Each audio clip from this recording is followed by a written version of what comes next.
ऐसे भी आरोप लग रहे हैं अघाड़ी सरकार की ओर से कि बीजेपी कहीं न कहीं एक रणनीति के तहत राजनीति कर रही है। इस आरोप पर आप क्या कहना चाहेंगे? ऐसा है कि अभी इस बार काश्तकार का जितना नुकसान हुआ और उनकी सभी फसल जो है वो 20-25% भी उसके हाथ में नहीं आ रही, और हम उन जनता को बोल रहे, लोगों को बोल रहे, तो राज्यकर्ता जब इसको कुछ कहेंगे या राजनीति बोलेंगे तो मैं उसका निषेध करता हूँ। वो ठीक बात नहीं। आप काश्तकार में जाके देखो और काश्तकार क्या बोलता वो सुनो पहले। आप तो मुंबई बैठेंगे और ऐसा बोलते रहेंगे तो उसमें कुछ अर्थ नहीं है। लेकिन काश्तकार का बहुत नुकसान हुआ, शेतकरी बर्बाद हो गए, उसके हाथ में पैसा नहीं, और उसको दिवाली को जो तो खर्चा करता पड़ता, जो पहला पीक आता है, खरीफ का पीक आता है, उसको उस पैसे से वो दिवाली भी साजरा करता, बच्चों को कपड़े भी लेता और आगे का भी रबी का उपज लेता है। लेकिन ऐसा सरकार बोलते होंगे या सरकारी लोग बोलते होंगे तो वो ठीक नहीं, ये राजनीति नहीं, ये तो हम काश्तकार का पक्ष ले रहे हैं। नाना, हम देखते हैं कि शिवसेना में, राष्ट्रवादी में, कांग्रेस में कई आमदार हैं कि खासदार हैं जो शेतकरी परिवार से आते हैं। उसके बाद जब उनको अनुभव होता है कि शेतकरी कैसा होता है, समस्या कैसी होती है, कठिनाई कैसी होती है, उसके बाद भी ये लोग खामोश है, तो आपको क्या मानते हैं? मतलब इसके बाद भी खामोश, इतना संकट आने के बाद? नहीं, ऐसा इतना संकट आने के बाद वो सरकार में है, और सरकार में रहने के बाद उनको लगता है कि आप बोले तो अब देना पड़ता है, और उनके पास देने को है लेकिन वो देते नहीं, और इसीलिए वो खामोश बैठे हैं। तो मेरे ख्याल से वो जो सरकार में शेतकरी है वो सामान्य शेतकरी के प्रतिनिधि नहीं, वो बड़े काश्तकार के प्रतिनिधि है। बड़े काश्तकार के प्रतिनिधि हो गए वो कि जिसको खेती का बड़े खेती हो, कंपनी के जो काश्तकार होते हैं उसके वो प्रतिनिधि है, वो सामान्य लोगों के प्रतिनिधि नहीं, इसीलिए वो बात नहीं करते। नाना, अगर महाराष्ट्र सरकार अगर स्पष्ट रूप से दिवाली से पहले अगर शेतकरी को अगर नहीं देती है, जैसा आप कहते हैं काली दिवाली, हम देखते हैं कि जो बड़े लोग होते हैं, उद्योगपति होते हैं, बड़े बड़े नेता लोग होते हैं, इनके घर में दिवाली बहुत धूमधाम से मनाई जाती है, इनके बच्चे नए कपड़े पहनते हैं, फुलझड़ी उड़ाते हैं, लेकिन गरीब के घर में रोटी नहीं होती है। तो उनको आप कड़ा संदेश क्या देना चाहते हैं राजनीति से ऊपर हट कर?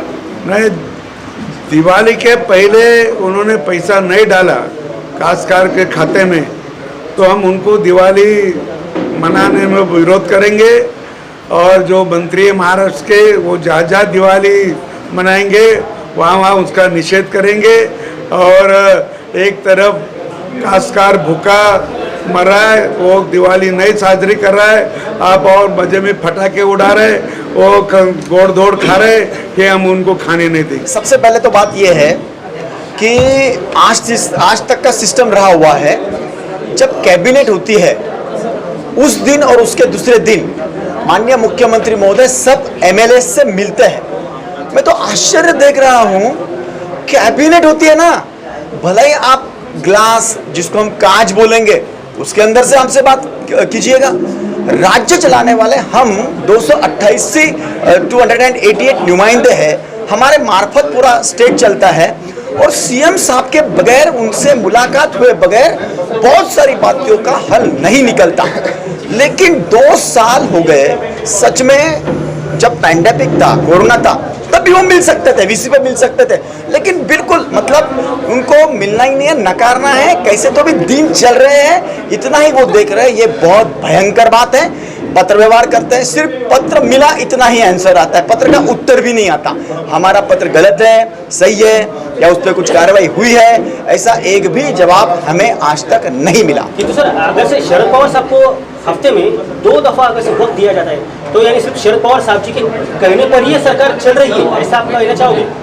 नहीं, वो तो सब देख ही रहे हैं, लेकिन मैं माननीय शरद पवार साहब से इस आपके माध्यम से ये विनती करूंगा कि उन्होंने माननीय मुख्यमंत्री महोदय जी को सारी सिस्टम समझानी चाहिए एक बार, कि राज्य कैसा चलाया जाता है, राज्य चलाते वक्त में हम कितने गंभीर होना चाहिए, हर बात का मसला हल करते वक्त में कैसे डिसीजन लेना चाहिए।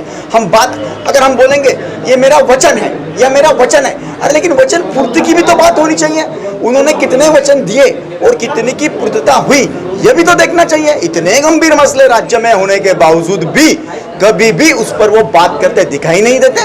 उन्हें बुलवाना चाहिए, काम कर, अच्छा समझो नहीं मिलते, मिलने की भी जरूरत कब नहीं होती, जब वो काम बराबर करे। एक तरफ काम भी बराबर नहीं कर रहा है और हमारी भी नहीं सुन रहे। बहुत सारे लोग हमको पूछते हैं कि भाई आप एक बार दिखाइएगा कि माननीय देवेंद्र जी फडणवीस ने कभी कहा कि ये सरकार गिरेगी। उनके आपस में गिरेगी, ये चल रहा है। आक्रोश दुनिया भर का सबके जहन में है, पब्लिक के जहन में है। काश्तकार बोलते हैं कि जब भारतीय जनता पार्टी की सरकार थी, माननीय देवेंद्र जी फडणवीस के नेतृत्व में साल में से 3-4 बार उनके अकाउंट में कोई न कोई माध्यम से पैसा आता था।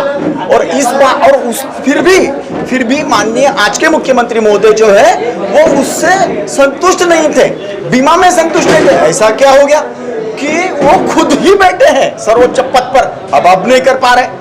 इसका डिफरेंस आप और जनता अच्छी तरह से जान रही है। ऑटोमॅटिक सिस्टम आहे ती सगळी। आतापर्यंतच्या पूर्ण 40-50 वर्षामध्ये स्टेट गव्हर्नमेंट पैसे भरतात, तिसऱ्या दिवशी सेंट्रल गव्हर्नमेंटचा पैसा जातो। ही पूर्ण सिस्टम आहे। अद्याप 19 पर्यंतच पैसा दिलाय त्यांनी, 20चा पैसा सुद्धा दिलेला नाहीये राज्य सरकारने त्यांचा हिश्शाचा। आणि त्याच्यामुळे म्हणजे वाटतच नाही यांना तो विमा नाही, म्हणजे आपण वचन देतोय किंवा वचनपूर्ती करतोय, वचनपूर्तीच नाही, नुसते वचन चालू आहे। 2 वर्षामधली एकदा तरी वचनपूर्तीचा शब्द त्यांना विचारला पाहिजे, नुसते वचन चालू आहे।